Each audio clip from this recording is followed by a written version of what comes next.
19개 정책 입안자 전망치 중간값 점도표가 어디로 나올지 그 부분을 지켜봐야 된다. 네, 여러분 반갑습니다. 비트캐쳐입니다. 이 코인 시장에 올해 임하신 분들은 너무나 공감할 자료를 하나 가지고 왔는데, 보통 내가 사면 떨어지고 내가 홀딩하면 횡보하고 내가 팔면 올라간다, 이런 식으로 코인판 같은 경우는 세력들이 개미들을 이리저리 구워 삶으면서 위아래로 털어버리고 쉽게 버티지 못하게 흔들어 버립니다. 실제로 어땠냐? 주봉상 흐름으로 보면 많은 분들이 이때 3월 4월 초반에 비트코인 신고점 가고 1억 넘기고 하니까 이때 막 뛰어 들어오셨을 겁니다. 근데 1억 찍자마자 내가 사니까 떨어지고, 그 다음에 떨어지니까 여기서 비트코인 이제 시즌 종료다 하고 내가 파니까 귀신처럼 말아 올리고, 또 이제는 내가 꽉 쥐고 홀딩 해야겠다 라고 하니까 또 옆으로 기면서 횡보를 하고 있다. 그렇기 때문에 여러분들이 이 시장에서 살아남는 것이 녹록치 않다. 코인으로 너도 나도 부자가 될 생각하고 들어오지만 부자가 되는 것은 소수고, 그 소수를 선발하는 과정 정말 버티기 힘듭니다. 그리고 특히나 한국인들이 왜 더 버티기 힘드냐? 좌측 같은 경우는 코인베이스 이용자들의 포트폴리오, 그리고 우측은 한국의 대표적인 거래소인 업비트 이용자들의 포트폴리오를 비교한 그런 데이터인데, 굉장히 재밌는 게 미국 투자자들은 항상 제가 강조드리는 거, 비트코인과 이더리움 비중을 최소 50에서 60% 가져가고 그 다음에 펀더멘탈이 좋은 알트 비중을 섞어서 밸런스를 잘 맞추셔야 된다. 근데 한국인들은 대부분 어떻습니까? 비트 이더 재미없어 안 사하고 알트코인 몰빵해 버린 다음에 희망회로 돌리면서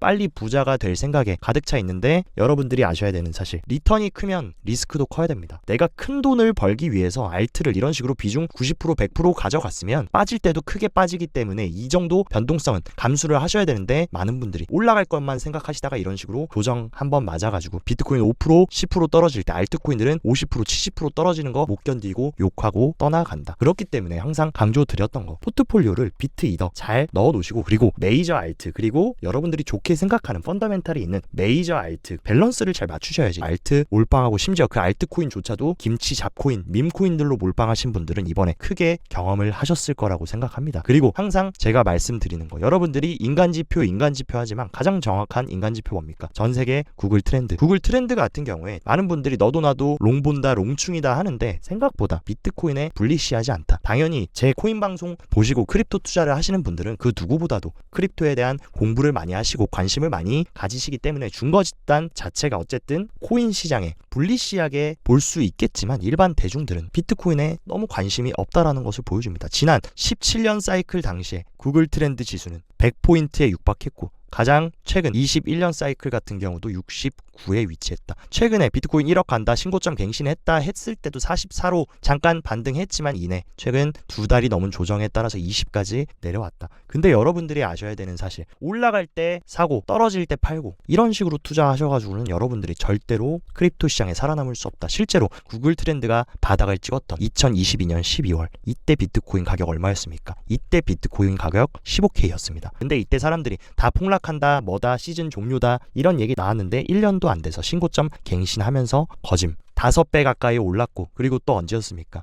비관론이 팽배했던 시기, 작년 9월달 이때도 비트코인 차트상으로 보시면 9월달 이런 식으로 바닥 잘 다져주고 나서 이때 엄청나게 비관론이 팽배했는데, 그 이후에 비트코인 엄청난 대상승 나오면서 역사적 신고점 갱신했다. 그래서 항상 제가 말씀드리는 거, 대중들한테 휘둘려가지고 대중들이 살 때 똑같이 사고 대중들이 팔 때 똑같이 팔고 이런 식으로 여러분들이 투자의 방향성을 제대로 설정하지 못하고 이랬다 저랬다 선동당하시면은 절대로 살아남을 수 없습니다. 어쨌든 저는 시장이 조정을 받건 단기적으로 올라가던 어쨌든 간에 우리의 최종 목적지는 우상향할 것이라는 확신이 있고, 그런 어떤 내러티브를 가지고 오히려 눌려주면은 내가 너무 비싸서 못 샀던 거 수량을 늘릴 수 있는 좋은 세일이다 생각하고, 오히려 이런 구간에서 구글 트렌드가 20포인트, 물론 여기서 더 빠질 수 있습니다. 15포인트까지 빠지고 비트코인 더 조정 받을 수 있는데, 그러면 기분 좋게 남들이 헐값에 던진 거 나는 바닥에서 주워서 가면 된다라는 것이. 그렇기 때문에 여러분들이 투자를 하실 때는 뭐 초단타 50배 100배 선물 트레이딩 하시는 분들 제외하고, 어쨌든 제 커뮤니티 분들은 사이클 투자를 선호하시는 분들이실 거기 때문에 사이클을 보고 접근한다라고 하면, 우리가 하반기와 내년까지 잘 홀딩해서 가져갈 거면 오히려 빠져주면 좋은 거다. 대신에 여러분들이 감당 안 될 수준으로 이런 식으로 알트를 90% 100% 담으셔가지고는 마음을 굳게 먹지 않는 이상은 절대로 시장에 살아남을 수 없기 때문에, 항상 제가 강조드리는 포트폴리오를 밸런스를 잘 맞춰가지고 리스크 관리를 용이하게 멘탈이 털리지 않을 정도의 배분을 잘 하시기를 권장드립니다. 오늘은 제가 강조드렸던 6월의 크립토 시장의 향방을 결정지을 바로 소비자 물가지수 CPI가 예정되어 있고, 그리고 바로 얼마 지나지 않아서 내일 새벽에 금리 결정과 FOMC 기자회견이 있다. 여기서 대부분의 기관들은 어떻게 보고 있냐? 모두 다 헤드라인 CPI 같은 경우는 예측치 3.4를 부합할 거다. 그 어떤 기관도 지금 예측치를 상회할 거라고 보는 기관은 없고, BNP 파리바와 TD 시큐리티즈 같은 경우는 오히려 예측치를 하회하면서 CPI가 낮게 나올 수도 있다라고 조금 불리시한 관점을 보고 있습니다. 근데 경제지표 같은 경우는 그 누구도 예측하고 예언하는 것은 불가능하기 때문에 어쨌든 중요한 거, 이런 전통 기관들은 물가 상승하기보다는 그냥 부합해서 가는 쪽을 보고 있고, 코어 CPI도 마찬가지로 예측치에 부합하는 흐름. 지금 크립토 시장이 매크로 영향을 받았기 때문에 만약에 소비자 물가지수와 코어 CPI 둘 다 예측치에 부합만 해주고, 물가가 다시 오르지는 않는구나, 이 정도만 해줘도 악재 해소, 불확실성 해소로 지금까지 조금 빠져줬던 것을 회복해 줄 수 있지 않을까라고 생각하고, 저는 어쨌든 CPI 결과에 따라서 파월이 어떤 말을 해줄지 그 방향성이 나올 것이라고 생각하는데, 우리가 더욱더 주목해야 되는 거, 연준의 비공식 대변인이라고 불리는 닉 티미라우스 기자도 어쨌든 CPI도 중요하지만 이번 FOMC에서는 점도표 발표가 있습니다. 그래서 19개 정책 입안자 전망치의 중간값 점도표가 어디로 나올지 그 부분을 우리가 지켜봐야 된다. 그래야 올해 여러분들이 기다리는 금리 인하 한 번 해줄지 두 번 해줄지에 대한 중간값이 나오기 때문에, 여러분들 오늘 CPI 결과 그리고 FOMC에서 파월이 어떤 발언을 해주고 특히나 점도표가 어떻게 나올지, 그래서 높으신 분들이 의사결정을 어떻게 내릴지에 대해서 여러분들이 좀 면밀하게 체크하는 것이 중요할 것 같습니다. 그리고 한 가지 고무적인 소식은 민주당 상원인 엘리자베스 워렌 같은 경우에 제롬 파월 연준 의장한테 금리 인하를 촉구하는 서한을 보내면서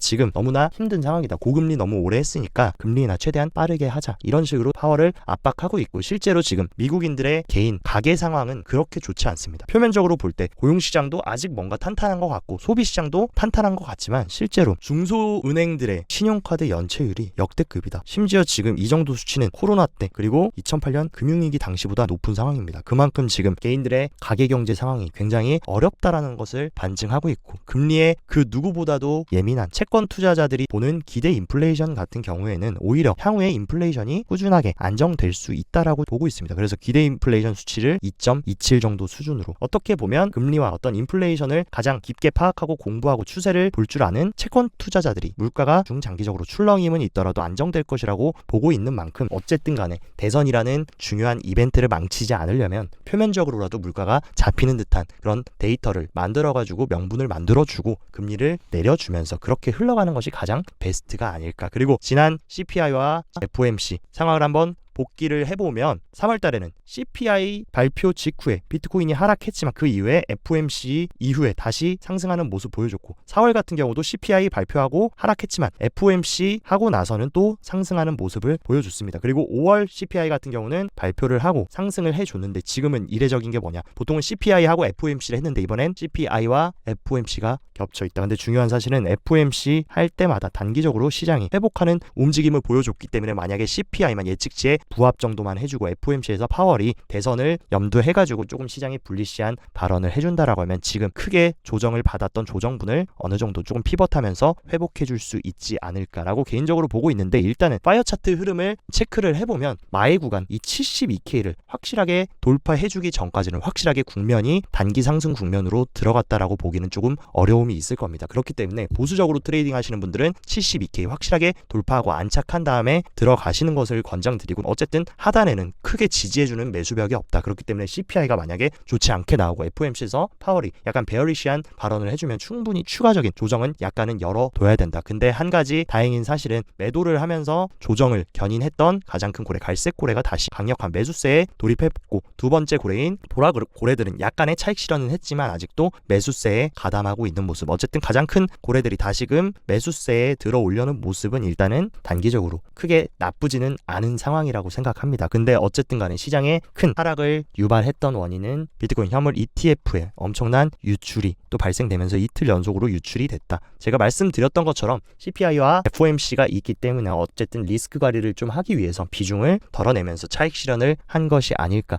그런 생각을 해보고, 근데 중요한 것은 매도세를 유발했던 거, 중장기적인 투자, 사이클 투자라는 운용사들은 아직도 굉장히 강한 불리시한 움직임을 가져가고 있습니다. 근데 반대로 헤지 펀드들 같은 경우는 강력하게 지금 숏을 구축하면서 이번 조정은 약간 헤지 펀드들이 차익 실현하고 숏을 좀 잡으면서 하락을 유발시켰던 것이 아닌가. 저는 사실 개인적으로 SM 매니저들까지 만약에 고개를 꺾어주면서 숏의 무빙 하방을 배팅했다라고 하면은 진짜 단기적으로 추세가 꺾인 것이 아닐까라고 생각했지만, 어쨌든 SM 매니저들은 계속 불리시하게 중장기적으로 비트코인이 우상향할 거라는 것에 베팅하고 있고, 헤지펀드들은 워낙에 단기 차익 거래나 단기 트레이딩도 좋아하기 때문에 이런 식으로 FOMC를 앞두고 매크로 일정을 앞두고 약간 리스크 해칭을 하면서 시장이 좀 조정을 받은 것이 아닌가. 그래서 저는 중장기적인 방향성에는 우리가 걱정할 게 없다라고 다시 한번 말씀드리고 싶고, 엄청 고무적인 소식이 들렸는데 트럼프가 비트코인 채굴 기업 클린스파크의 공동 설립자에게 너희들이 만들고 있는 것을 좋아한다. 뭘 만듭니까? 채굴 기업은 비트코인 공장입니다. 거기다가 본인의 소셜에다가 대놓고 올렸습니다. 남은 비트코인 모두 비트코인에서 생산되기, 채굴되기 원한다. 우리가 에너지 지배자가 되는데 도움이 될 것이다 라고 하면서 굉장히 불리시한 발언을 해줬다. 트럼프가 이번 대선에서 대통령이 될지 안 될지는 그 누구도 모르지만, 어쨌든 지금 여론 같은 경우는 크립토 투자를 하는 사람들은 트럼프가 되는 것이 물론 유리할 수밖에 없고, 정치적인 부분을 배제하고 본다라고 했을 때는 트럼프가 굉장히 친화적인 움직임을 가져갈 것으로 보이기 때문에 트럼프가 이렇게 좋게 채굴 기업을 얘기해주고, 채굴 기업은 어떻게 보면 비트코인 공급자의 역할입니다. 그렇기 때문에 엄청나게 중요한 포지션인데 그 포지션을 적극적으로 지원해주겠다라는 스탠스를 밝힌 것은 중장기적인 크립토 산업에는 좋게 흘러갈 것이라고 보고 있다. 그리고 억만장자 투자자인 빌 밀러 같은 경우는 비트코인의 가치는 현재 저평가되어 있다. 훨씬 더 크게 중장기적으로 상승할 것이고, 만약에 비트코인을 회의적으로 보는 사람들은 향후 10년 동안 어려움을 겪을 것이다 라고, 이런 투자의 천재들도 비트코인의 중장기적 관점은 일치합니다. 하지만 현재 지금 어떤 상황이냐, 비트코인 펀더멘탈은 강화되고 기관도 들어오고 이더리움 현물 ETF까지 나오면서 시장의 펀더멘탈은 견고하게 가는데 심리는 너무나 위축되어 있습니다. 아까 구글 트렌드도 보셨겠지만 지금 심리가 굉장히 위축되어 있고, 트레이딩 플랫폼인 큐브 설립자 같은 경우도 증시의 매도세가 우세하면 가상자산 시장도 이를 뒤따른다. 시장이 단기간 내 미국 연준의 금리 인하 가능성을 낮게 보고 있고, 고금리에 대한 많은 분들이 매크로의 두려움이 있기 때문에 매크로 시장이 확실하게 피벗하고 회복해주기 전까지는 투심이 위축된 흐름을 가져갈 것으로 보입니다. 근데 QCP 캐피탈 같은 경우는 물론 지금 단기적으로 매크로의 불확실성은 있지만, 바이든 트럼프 올해 대선이 있기 때문에 암호화폐 투표에서 승리하기 위해서 구두 경쟁을 벌이고 있고, 이제 이더리움 현물 ETF S1 승인되는 것도 결국에 시간 문제이기 때문에 중장기적으로 지금은 오히려 바이 더 딥이다. 하지만 현재는 어쨌든 투심이 많이 위축되어 있습니다. 비트코인 액티브 어드레스가 역대급으로 하락하면서 많은 투자자들이 지금 시장에 이탈되고 있고, 근데 재밌는 사실, 액티브 어드레스가 크게 유출이 됐을 때, 개미들이 털려 나갔을 때 세력들은 귀신같이 내가 팔면 올려버리는 그런 움직임을 많이 만들어줬기 때문에 오히려 지금은 비관론이 팽배하고 하락론자들이 뛰어나올 때가 우리가 언제나 지나고 보면 좋은 바이더디 구간이었다라는 것. 나스닥 같은 경우는 오히려 AI의 힘을 받아가지고 우상향하면서 신고점을 계속 갱신하고 있다. 그리고 심지어 테더 같은 경우도 내년에 10억 달러 이상의 투자를 할 건데 AI 섹터 그리고 AI와 생명공학에 적극적인 투자를 하겠다. 나스닥, S&P 500 같은 경우는 AI와 엮여서 가는 빅테크들의 힘으로 쭉쭉 상승을 하고 있고, 최근에 또 애플이 AI 전략을 공개하면서 시총 2위 기업이 7%나 급등하면서 엄청난 자금이 유입됐습니다. 중장기적인 경기가 침체 국면으로 들어가고, 설령 만약에 금리 인하 시점이 더 밀린다라고 해도 지금 AI 힘을 받아가지고 미 증시 계속 고공행진하면서, 거기다가 최근에 또 고무적인 소식, 비트코인과 나스닥, S&P 500의 코렐레이션이 굉장히 증가하면서 상관관계가 높아지고 있다라는 것을 언급합니다. 그러면 어쨌든 전통 증시가 우상향하면서 같이 간다라고 하면 지금은 상관관계가 높기 때문에 크립토 시장도 증시의 힘을 받아가지고 잘 갈 수 있다라는 것을 시사하고 있습니다. 외부적으로 아일랜드 중앙은행도 이번에 크립토닷컴을 포함해서 15개 VASP 승인을 하고 정식 서비스 제공을 하기 위해서, 유럽은 크립토에 지금 친화적인 움직임을 가지고 있고, 이제 곧 미카법까지 시행이 된다라고 하면 유럽에서도 또 크립토 수요들, 개인들의 매스 어덥션이 이루어지면서 수요가 들어올 수 있는 창구가 마련이 되고 있고, 4대 회계 법인 중 하나인 언스테인형의 금융 책임자는 향후 2-3년 내에 기관 투자자가 계속 증가하고, 기관 투자자 중에 비트코인을 포트폴리오에 채택하는 내러티브들이 강화될 것이라고, 초대형 회계법인들까지 중장기적인 방향은 불리시하게 흘러가고 있다라고 얘기하고 있습니다. 그리고 한 가지 좀 수상한 사실이, 이더리움 현물 ETF S1 최종 승인을 기다리고 있는데, 현물 ETF와 선물 ETF의 차이점 뭡니까? 현물 ETF는 직접 운용사들이 그 현물 자산을 보유하고 있어야 한다. 그렇기 때문에 이더리움 현물 ETF 출시하면 이더리움을 직접 블랙록이나 그레이스 그레이스케일, 바네크 같은 19B4를 승인받은 기관들이 매집을 해야 됩니다. 근데 이런 움직임 과거에 비트코인 현물 ETF 승인되기 전에도 코인베이스에서 엄청난 양의 코인들이 유출이 되면서 대량 매집을 하는 흐름을 보여줬는데 지금 시장도 오히려 이더리움 가격은 하락하고 있는데 누군가는 코인베이스에서 대량의 이더리움을 매수해서 출금하면서 개인 커스터디 지갑이나 수탁 서비스로 이동을 하고 있다라는 사실, 이더리움 현물 ETF 출시를 앞두고 고래들의 매집이 시작되고 있는 것이 아닌가. 그리고 네이트 제라시 ETF 스토어의 설립자 같은 경우에도 잘하면 월말까지 현물 이더리움 ETF S1이 승인될 수도 있다, 지체할 이유가 없다라고 하면서 이 사람 같은 경우는 월가 특히나 ETF 관련돼서 내부적인 정보들을 많이 알고 있는 사람인 만큼 이 사람이 생각보다 빠르게 S1이 승인될 수 있다라고 얘기하는 것. 이더리움 현물 ETF도 우리 생각보다 출시가 빠르게 될 수 있다. 그리고 비트코인 그로스 레이스트 같은 경우에는 물론 지금 시장 상승장 안에 우리는 들어와 있고 과열은 맞다 하지만 진정한 사이클의 최고점 당시에는 이 0.002 구간을 강력하게 돌파해줬을 때가 사이클이 종료되는 시점이었는데 지금은 0.002 부근 터치하고 내려와서 0.001 구간에 있고 적어도 0.002 구간을 돌파해서 올라가야 그때가 진정한 광기의 불장 고점 시그널이라는 것을 언급하면서 물론 상승을 많이 한 것은 맞지만 아직도 먹을 구간이 조금 더 남아있다라는 것을 우리한테 얘기를 해주고 있습니다. 그리고 맥스 같은 경우에 과거에 우리가 상승하면서 언제나 단기적으로 조정은 있었지만 결국에 시장은 상승했고 첫 번째 조정 같은 경우는 확장 세기를 보여주다가 이 구간을 돌파하니까 비트코인이 상승했고 이때는 박스권으로 움직여주다가 상단을 돌파하니까 상승을 보여줬다. 그리고 이때도 확장 세기 그리고 지금은 역캐숄 자리인데 핵심 구간이 역캐숄의 넥라인을 돌파해주는 것이 중요하다라고 얘기를 하는 겁니다. 그 구간이 72K고 만약에 72K를 확실하게 돌파해서 안착해준다라고 하면 또 다른 새로운 상승 파동으로 이어질 수 있기 때문에 여러분들이 과거 조정의 패턴도 잘 살펴보면 좋을 것 같습니다. 근데 언제나 롱은 승리했다라는 사실 우리가 몸으로 체감하셨을 거라고 생각합니다. 오늘 영상 시청 진심으로 감사드리고 영상 도움되셨다 하시면 좋아요 구독 눌러주시고 더 자세한 투자 전략 궁금하다 하시면 영상 하단 고정 댓글에 제가 운영하는 텔레그램 정보방 활짝 열어놨으니까 이쪽 정보도 잘 참고하셔서 성공적인 크립토 투자 계속 영위해 나가시길 바랍니다. 오늘도 시청 진심으로 감사드리고 여기까지 비트캐쳐였습니다.